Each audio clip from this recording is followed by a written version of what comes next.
বিশ্ব স্বাস্থ্য সংস্থার WHO দক্ষিণ পূর্ব এশিয়া অঞ্চলের পরিচালক সাইমা ওয়াজেদ পুতুলকে অনির্দিষ্টকালের জন্য বাধ্যতামূলক ছুটিতে পাঠানো হয়েছে। সাইমা ওয়াজেদ পুতুল বাংলাদেশের সাবেক প্রধানমন্ত্রী শেখ হাসিনার মেয়ে। তার বিরুদ্ধে বাংলাদেশের দুর্নীতি, প্রতারণা ও ক্ষমতার অপব্যবহারের অভিযোগ দুর্নীতি দমন কমিশন দুদক দুটি মামলা করেছে। এ কারণে বিশ্ব স্বাস্থ্য সংস্থা এই কঠোর সিদ্ধান্ত নেওয়া হয়েছে বলে জানিয়েছেন তারা। সংস্থার মহাপরিচালক ডক্টর টেড্রোস আধানম শুক্রবার 11 জুলাই এক ইমেইলে এই তথ্য কর্মীদের জানিয়ে দেন।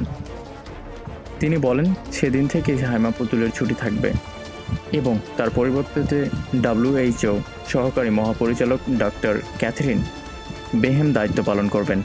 ক্যাথরিন বেহেম আগামী 15 জুলাই থেকে নয়াদিল্লিতে WHO দক্ষিণ পূর্ব এশিয়া অফিসে নতুন দায়িত্ব নেবেন বলে জানানো হয়েছে। উল্লেখ্য, সাইমা ওয়াজেদ পুতুল 2024 সালে জানুয়ারিতে WHO আঞ্চলিক পরিচালক হিসেবে দায়িত্ব নেন।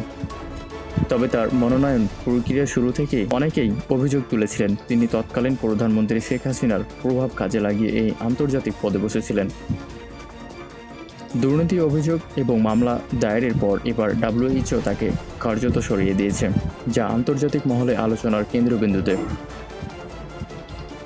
একজন দেশের প্রভাবশালী নেতার কন্যা হওয়া সত্ত্বেও আন্তর্জাতিক সংস্থাগুলো এখন আর দুর্নীতি অভিযোগকে হালকা চোখে দেখছে না। সাইমা ওয়াজেদ পুতুলকে বাধ্যতামূলক ছুটিতে পাঠানো তার বড় উদাহরণ।